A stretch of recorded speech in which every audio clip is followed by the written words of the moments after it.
Ayelu, and I am here to educate you on hidden mathematics in foods and nutrition. When we talk about mathematics, we imagine classrooms, equations, and calculators.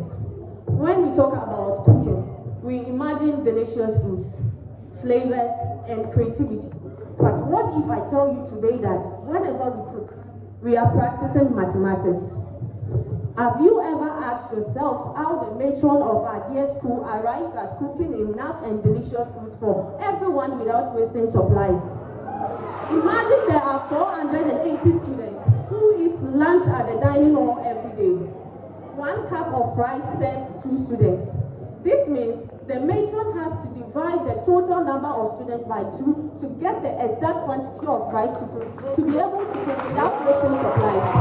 Here, you need to cook 240 cups of rice to be able to cook without wasting supplies. Now, let's explore other ways math is used in the kitchen. Fractions. Fractions are the language of recipes. Half cup of sugar, 3/4 teaspoons of salt. All these are used in cooking. In a case where the recipe needs to be increased, we multiply or add. When the recipe needs to be reduced, we divide or subtract. In this case, we use arithmetic signs like addition, multiplication, division, and subtract in adjusting our recipe. Let's travel back to our homes. Whenever we cook, in the time of adding salt, we pour the salt until our ancestors tell us to stop. But as professional home economics students, we measure our ingredients using measurements, standard measurement instruments, and equipment like measuring cups, measuring spoon, and weighing scale. 3. Geometry. When serving food, we use garnish to make our food look attractive and beautiful. In the activity of cutting this garnish, have you asked yourself how we are able to get the exact shape and size we want? We use calculations. In cutting the garnish, we measure the length we want to cut and make sure we cut across the draft we've made. 3. 4. Measurements and units. Cooking uses measurement systems like grams, kilograms, milliliters, cups, and many more.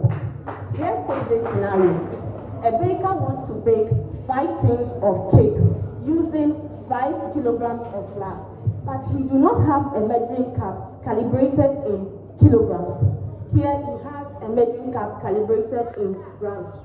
We know that 1 kilogram of flour is equivalent to 1,000 grams of flour. Here he can multiply 1,000 by 5 by taking 5,000 grams of flour to get 5 kilograms of flour.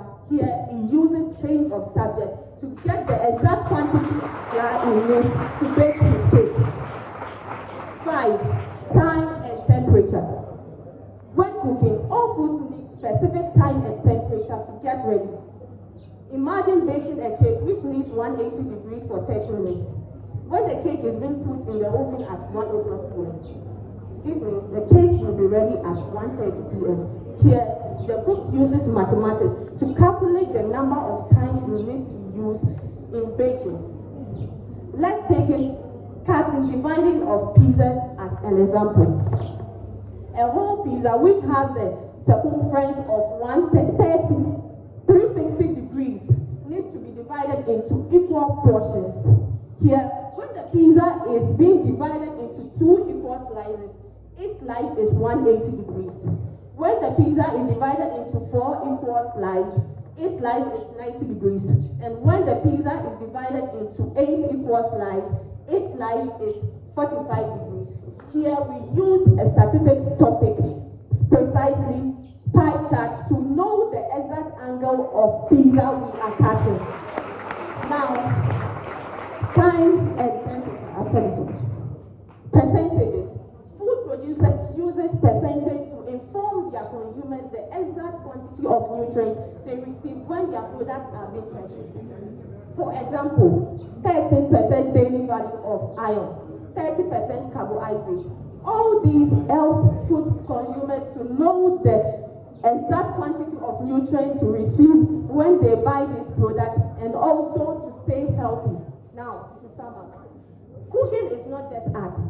It involves mathematics, like when budgeting groceries, adjusting recipes, dividing portions, controlling temperature. We use calculations. So next time you cook, remember, the kitchen is a laboratory. The recipe is a formula, and you are a mathematician. Thank you.